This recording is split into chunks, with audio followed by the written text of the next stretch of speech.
let's try our class. So as usual, numpy,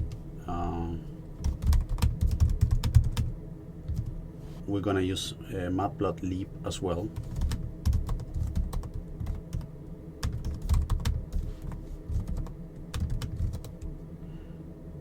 And we're gonna use some visualizations, mostly for the confusion matrix from Seaborn. Path to data.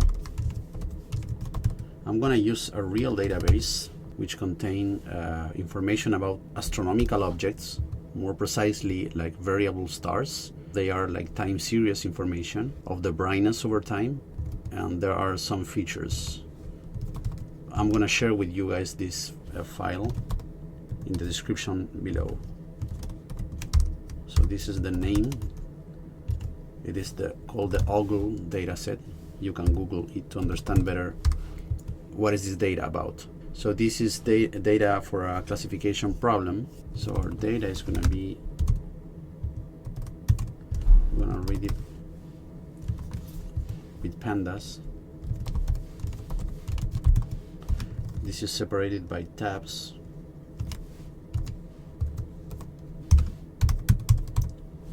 And this is to capture the name of the variables.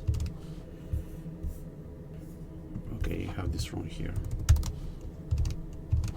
Great, so we can take a fast look of the data. You can see we have some features. Let's take a look.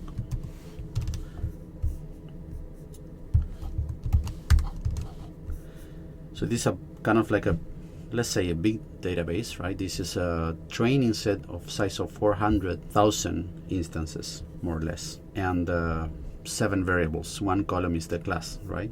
So to see, for example, how many elements belong to every class, we can iterate. This is returning on the unique values of the class column. We can print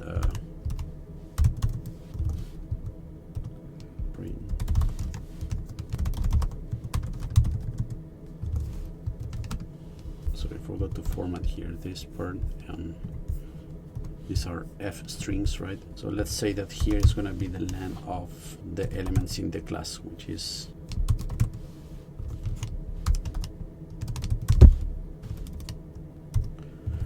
right. So here I am getting all the elements where the class column is equal to C. I am indexing the data with that, and then I'm calculating the length of it.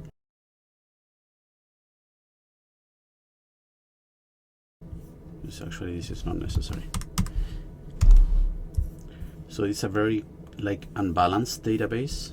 You can see most of the elements are in class number 3. Okay, what we're gonna do first is to encode the labels. So we're gonna import a label encoder, right? And so here what this object does is basically to encode the labels of any database into integer values.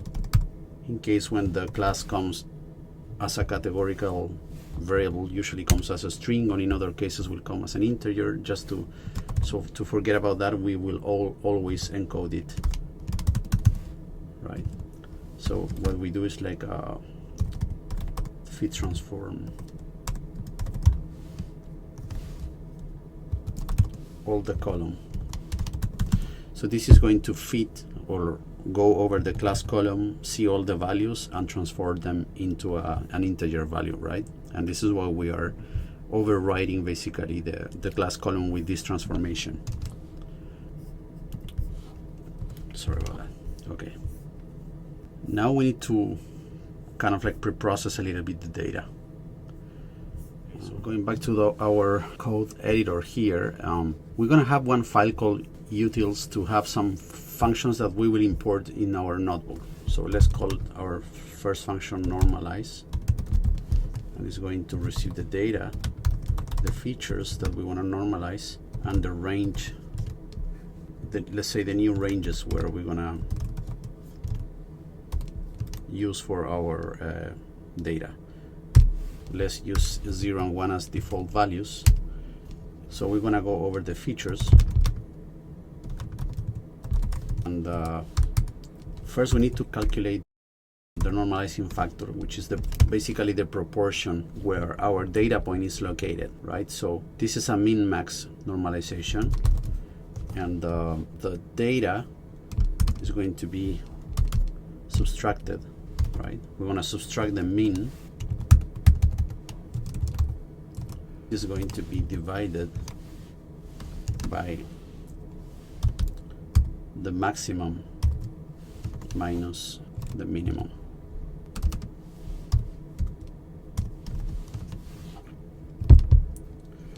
Right, so what we're, well, let's import.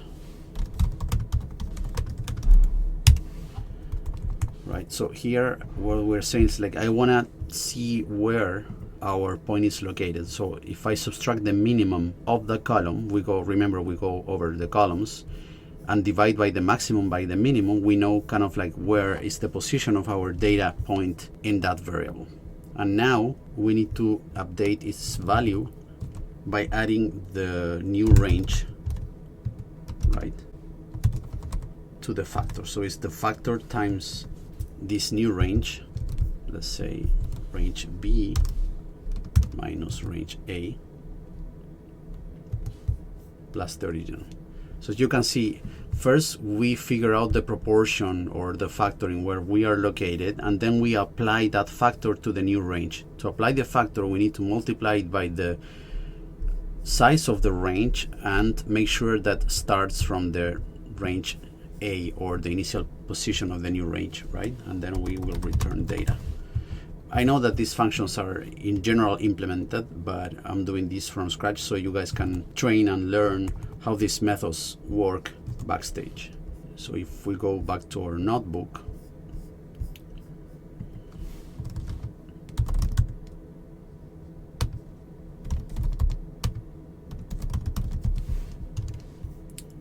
and now the data is equal to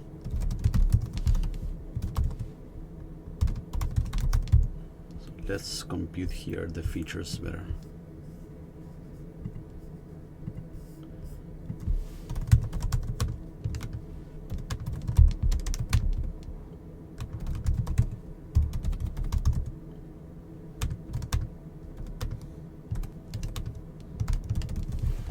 These are the features, right? It's a list with all the variables, all the columns, but the column with the name of the class.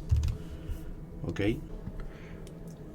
Okay, we can see here that we have a problem because we have negative values and we made a normalization between 0 and 1. So let's here, and yeah, it seems that here is the problem. We need to add the parentheses, this part.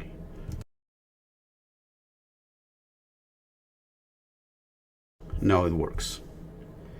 Okay, to make faster experiments, I think a good idea is to try our algorithms with a smaller sample of the data set. So I would write a downsampling function that will allow us to extract a smaller amount of data points per class, so we can reduce the size of our data mainly for quick experimental purposes. So going back to our code, let's call this function downsample, and it's going to receive the data and samples per class. For simplicity here, we're going to assume that we're going to extract the same amount of samples per class, but this could be easily modified.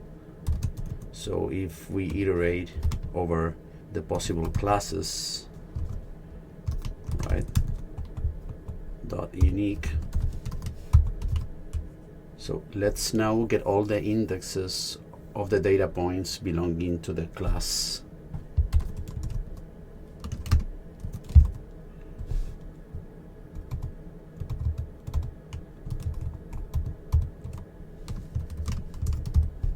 So here we are selecting only the entries of this class, but specifically we want just the index.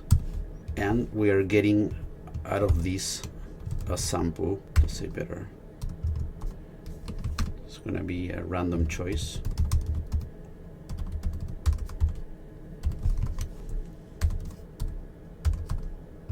We're going to get samples,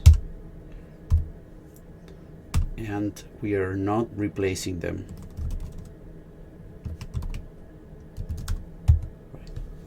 I mean, we're not putting them back, so we are not allowing one entry to be selected more than once. And we are going to drop all the other ones, the ones that are not selected. So in this function, we need to tell the indexes that we are dropping, and are going to be basically all the indices that are not in IDX1.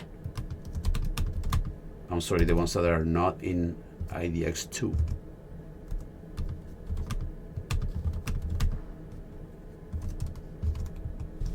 And we need to tell in place equals true, right? So we're modifying the data right there, and let's return it. Okay, so let's try this function. Well, first we gotta import it.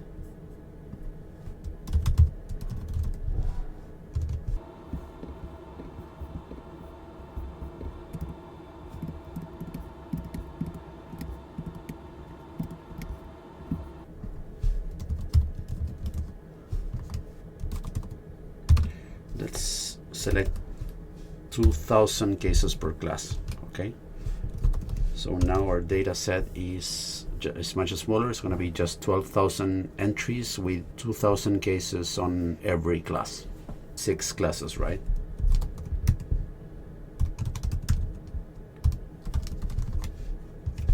Okay, now let's implement the functions that are going to return the confusion matrix, the precision, and recall.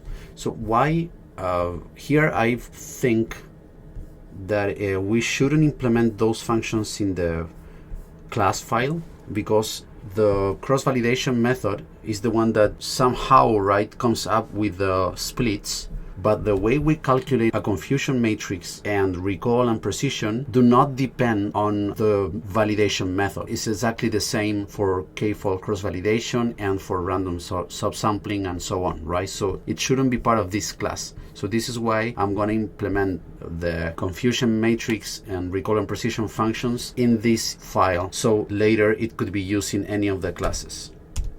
The first thing we need is the confusion matrix function. Let's call it get confusion matrix. And as we know, we need here the prediction column, the real column. These two come out of the validation method. And also we need the labels. So we know how many rows and columns are needed for the confusion matrix. We know that the number of columns is going to be the length of the labels. So here the labels are just the unique labels, right? And the confusion matrix is going to be, let's use a pandas data frame, because we want to index the matrix according to the labels, right? Let's start with a matrix full of zeros. We need here the number of columns twice, right? Because it's a square matrix. And we're going to use as index and column names the labels. So it's going to be index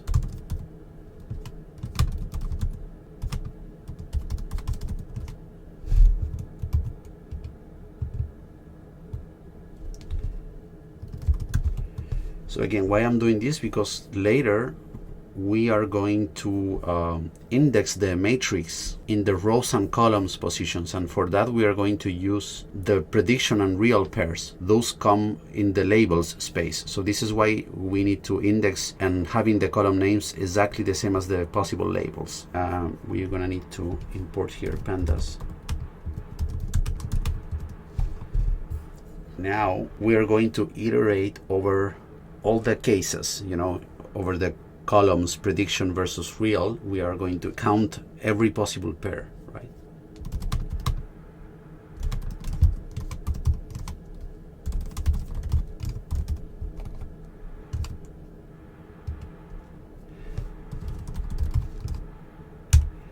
So here we are indexing depending on the result, right? So let's say if the prediction is 3 and the real is 4, then in the position 3, 4, we need to increase by 1, right?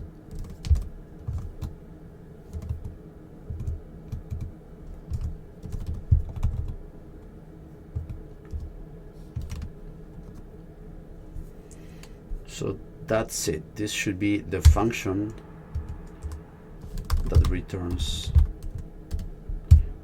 the confusion matrix. So again, we basically declare a matrix full of zeros, and then we go over the prediction versus real column, and we increase by 1 every time we bump into one prediction versus real pair. So let's try this in our notebook. So I'm going to import this now.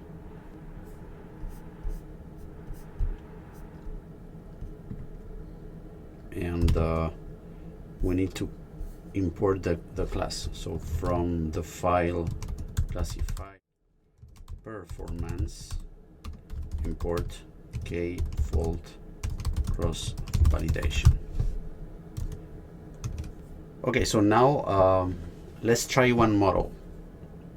We're gonna start with the k nearest neighbor classifier. So from sklearn dot neighbors import classifier. So let's say that our model is gonna be a k neighbors classifier with n, the number of neighbors, equals to 3 for now. Okay. And let's call our classifier performance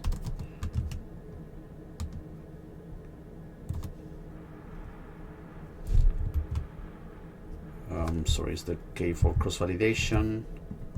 We need to pass the model, the data, and the parameters are going to be the number of folds, right?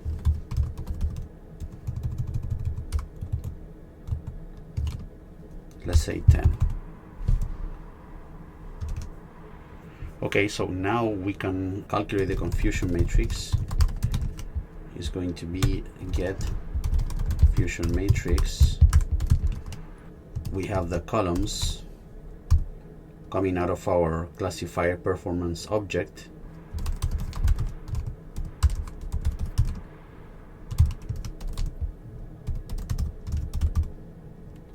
And we need to pass the labels. That is our data, the class column, unique. Let's see if this works.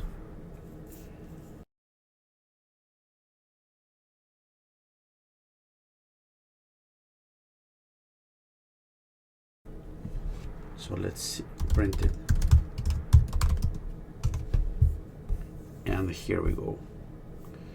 So now we can visualize this as a heat map. Let's say we're going to use Seaborn.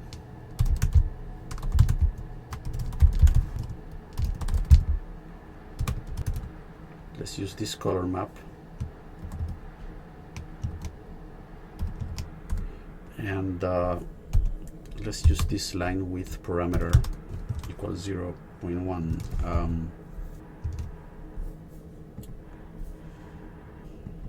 So I made a mistake here.